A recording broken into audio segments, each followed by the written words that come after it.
Hello, everyone, and welcome to the VIDA podcast, where we help educate military veterans and their spouses on opportunities in Web3. Our plan is to host a series of industry leaders, many of whom are veterans or spouses themselves, so that we can learn about their journey down the crypto rabbit hole while understanding opportunities for transitioning veterans in the industry.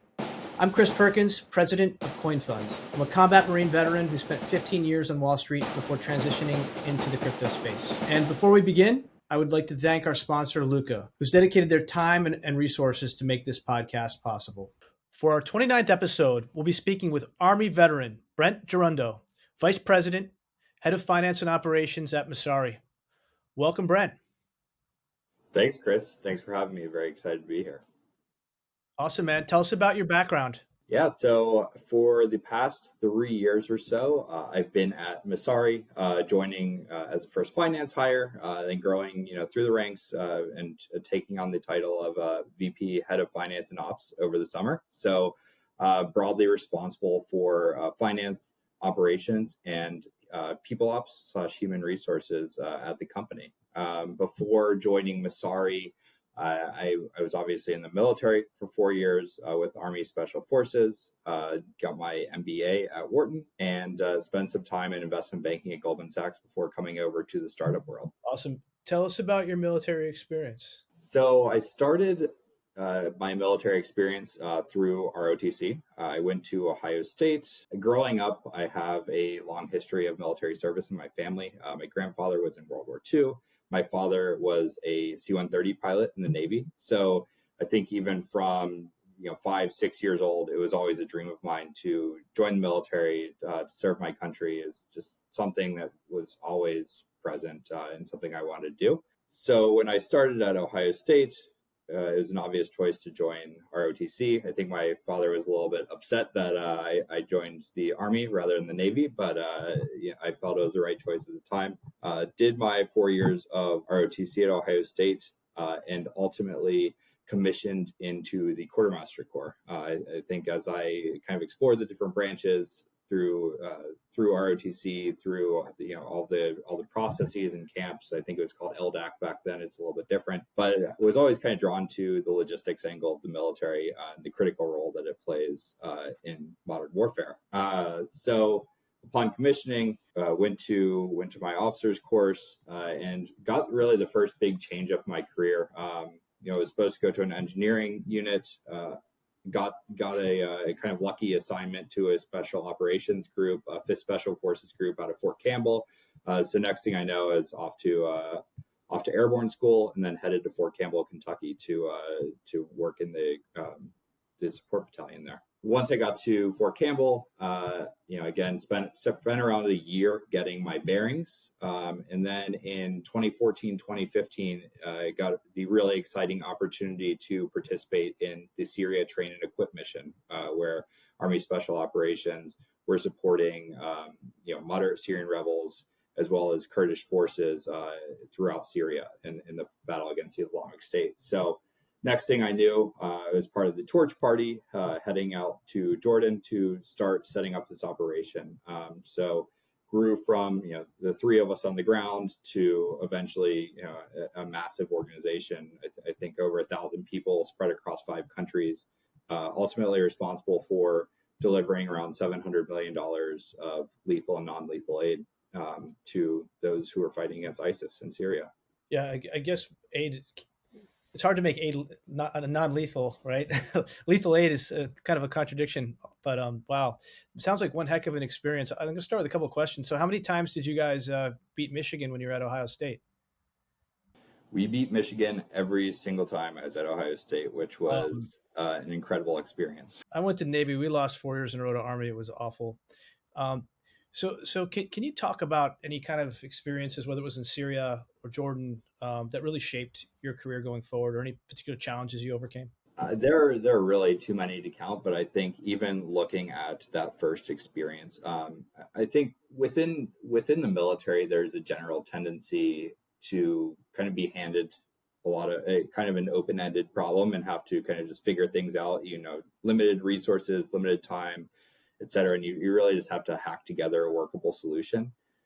When I came over to Jordan on the torch party, it was a captain and then another soldier that was with us, and we really had uh, nothing to speak of in terms of resources. We had ourselves, we had some limited contracting support from CENTCOM, and then kind of a budget to go make things work.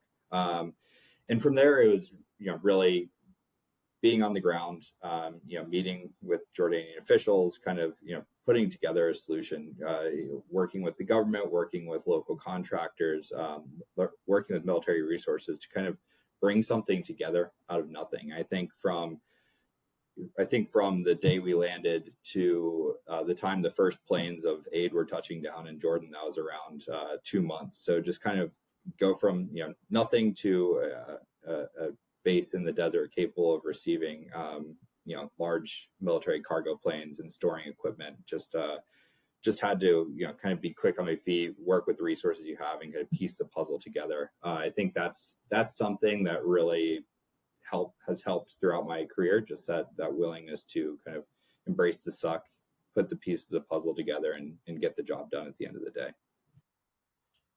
Yeah, I think like experiences like that are so invaluable, and I don't think a lot of civilians understand the amount of responsibility a young army captain has, as he's like one of the first into Jordan to prepare to take ISIS down. That's just an incredible story. Yeah, it's that's something it's something that you step into. I think it's one thing that folks struggle with the transition a lot, is going from somewhere where you have an enormous amount of responsibility and maybe a little bit less know-how of how to get things done. And I think as I've transitioned and as I went through my MBA program, especially investment banking, it's kind of like the roles are reversed, where you actually have to kind of take that humility that you gain from the military, but really focus on becoming the master of your craft, and then the responsibility grows with time.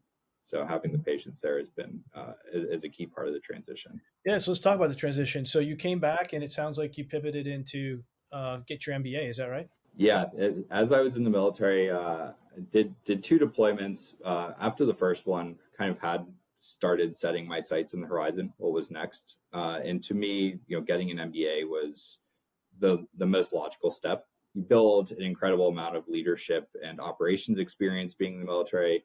A lot of just ability to get the grit and the ability to get the job done. But building up that business acumen was something that was really important to me. I know there are a lot of ways to transition, whether going directly to a job, taking on some of these the mentorship programs as you go through your transition. But to me, going to business school, building that network, and just getting a formal education was incredibly important. In undergrad, I studied Arabic and international relations, so that none of that really translated to a career in investment banking.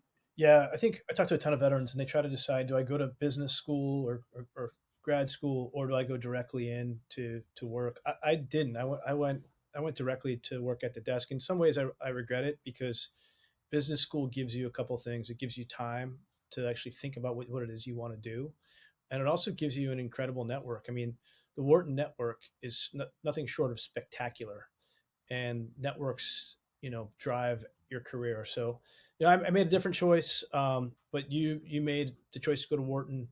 Tell us about your transition from there. How did you end up at Goldman Sachs? When I started at Wharton, I think the obvious dichotomy of choices is consulting and investment banking, especially as a career switcher. Those are the two careers that probably 75% plus of folks choose to go after. And to me, I was always really drawn to investment banking. Coming from the military, you go to schools, you build out certain skill sets, you get qualifications, and that's kind of how the whole system works. To me, I viewed investment banking, and this is also the reason I chose to study. There are majors at Wharton. I did a double major in finance and accounting. But to me, I felt I had the leadership experience, I had the operations experience, but getting a really tangible technical skill set with finance and accounting was my number one priority. And I viewed going to Goldman, or I was open to any investment bank. You recruited all of them, but was, almost viewed that as getting a second MBA. You spend a year there in the trenches, working 100+ hour weeks, and you just can't replicate that experience anywhere else, really. No, I agree. I think starting your career at a big bulge bracket bank is like working in a university because there's so much resource, so much to learn. I went to Lehman. I felt the same way. Tell us about your role at Goldman, and then why did you pivot away from Goldman? So coming from the military, especially military logistics, was always drawn towards transportation logistics and aerospace defense. So I decided to join the industrials group at Goldman, which was much more broad than those two sectors, but I was actually placed onto the transportation and logistics coverage team there, which really, in hindsight, started my path towards the startup world. Surprisingly enough, worked on a lot of larger transportation logistics clients, the truckers, railways, freight brokerage, stuff like that. About 4 or 5 months into my experience there, covering transportation and logistics, got a really unique opportunity that came out of Goldman's cross markets group, which was focused on middle market banking and almost growth equity. So working with a startup in the freight brokerage industry, a digital freight broker that was looking to raise a Series C funding round. So a lot earlier stage than you would typically get exposure to in banking. But when I started working with the team, I think it was a smaller deal, so got a lot more face time as an associate with the CEO, with the team. And that was a really transformational experience, just seeing how startups worked, obviously as an external advisor, but being able to work with a broad swath of the team there. And after going through that process, it was cemented in my mind that startups were the right move for me, and that I really wanted to kind of take those learnings from my time at Goldman and apply it kind of more cross-functionally at a startup. So early on in the COVID era, came across an in-home health startup called Ready Responders that was doing in-home healthcare and COVID testing focused on the Medicare and Medicaid population. And met the CFO at the time there, Keith Patterson, who invited me to come over as the company's first finance hire, and jumped on that opportunity and have been in the startup finance game ever since. How did you get into crypto? Crypto was a long, winding road for me. I think at Wharton has a pretty robust blockchain club, and Penn in general has a pretty robust blockchain club. So started getting exposure 2016, 2017. Started learning a little bit about it on the side tangentially, and thought it was really interesting at the time. At the time and place I was transitioning from the military to MBA. I think it was just way too early in my career to really wrap my head around and also find a way to meaningfully participate in the space. So it was somewhat of a personal interest starting from the time I learned about it in my MBA until really 2020, 2021, when you had the emergence of DeFi. And once I started seeing DeFi, especially the collateralized lending protocols, I started connecting the dots between collateralized lending on platforms like Aave and Maker and what was available to some of Goldman's customers, especially putting up equity as collateral, using that to fund the lifestyles. And I saw just an enormous opportunity to take productive assets like staked ether and use that to fund real day-to-day lifestyle needs. When I saw that and saw the power of making that available to everyone, kind of in a permissionless way, that's when crypto really clicked, and I decided I wanted to make a career of it.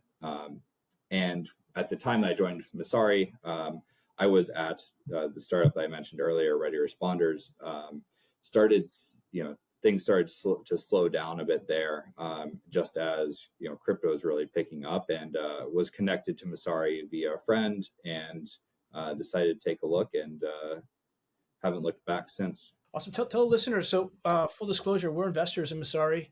But would love to hear in your own words, Brent. Like, tell us about what MESSARI does and the value it adds to the ecosystem. Messari's mission is to bring transparency to the crypto economy. And how I like to explain it, especially to friends of mine who work in traditional finance, we're creating a blend of almost a Bloomberg for crypto. So all of the financial data that you rely on to make investment decisions, and pairing that with Edgar, which is the public disclosure library for crypto. So if you look at all these protocols and DAOs, they don't operate as traditional companies. They aren't subject to the disclosure regimes of the SEC. So what we try to do is take a lot of that financial data that we're powering the Bloomberg of crypto with and set up a quarterly reporting environment for these DAOs and protocols to come in and kind of self-disclosure in the lack of more concrete guidance as we figure out the regulatory regime in the United States. Tell us about a typical day for you. The biggest thing at Messari is, especially in my role, is to kind of expect the unexpected. I think truly every day we do quite a bit across our business lines, and especially in a startup environment, you're kind of always tinkering, always kind of trying to optimize for growth. Having an openness every day to kind of embracing the unexpected and seeing where it's going to take you is a big part of the game. But as I mentioned earlier, kind of you have the three core pillars, which is finance, operations, and people operations. So on the finance side, I think anyone in kind of traditional finance, investment banking, or corporate finance will see a lot of similarities with what I do on a day-to-day basis with other startups. I think the most unique wrinkle for Messari is crypto. We do accept crypto for payments. We are a core developer for the graph.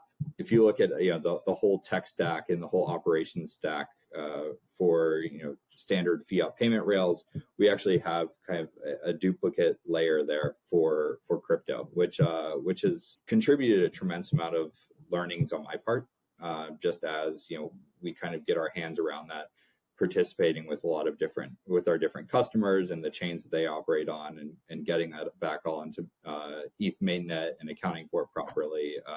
Have learned a ton there. Operationally, I think spend a lot of time thinking about the long-term vision at Messari and how we are kind of taking all these different businesses that are working a lot of different cool things and tie those into a cohesive strategy and vision for the company. That's something, especially at a startup level, that I spend a lot of time kind of keeping my hands around. And then people operations really comes down to a lot of what I learned in the military, honestly, which is performance management and keeping all of your stakeholders engaged and properly aligned. Got it. Sounds like the old job is a lot like the new job. When you think about your role in the Army, expect the unexpected. Yeah, that's exactly it. I think leaning into we actually as we were developing our OKRs, the topic of commander's intent came out, which I think anyone in the military is familiar with, but kind of having that long-term clear commander's intent or strategic vision is something that guides your day to day. But beyond that, how you actually get from point A to point B, a lot of it just comes down to being flexible and doing what it takes to get the job done and keep things moving. Sounds good, Brent. So, I mean, you've got a massive purview across the entire crypto space working at Messari. We talked about the annual report previously. What gets you the most excited about crypto here and now? I continue to be excited about DeFi. I know it's taken a big back seat recently, but I do believe in the long-term vision of DeFi. I think having permissionless access to whether it be a DEX, whether it be a lending protocol, will really open up a lot of long-term economic opportunities for folks around the world, and also just enable folks around the world to interact in a more seamless and frictionless way. Day to day, seeing that at Messari, just being able to collect money from customers and pay some of our contractors in crypto just makes life much easier. And I think something more emergent is decentralized physical infrastructure, and looking at how, especially in the age of enormously intensive, resource intensive use cases like AI, or looking at something like helium where you're standing up a cellular network.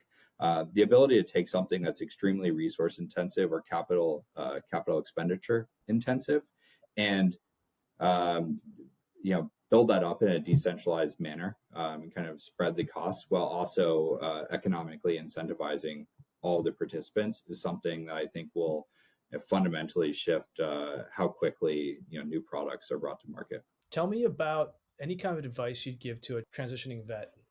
So you went through business school, then you went to TradFi. Would you advise them to do the same thing? Would you advise them to go directly to crypto? What are keys for a successful transition into crypto? I think number one is really taking the time to think things out. Yeah, you mentioned this earlier, but one of the biggest benefits of business school is you have time. I think that's true for any transitioning veteran. Just from what I remember of the process, it's a 6 to 12 month process where you identify, hey, I'm going to be leaving service and I'm going to be moving on to something new. Of course, you want to take the time to take a breath, catch a breather, kind of get yourself in the right headspace for what's ever next. But you also want to make sure to use that time to plan your next moves. I decided to go to business school, spend some time in investment banking before switching to startups.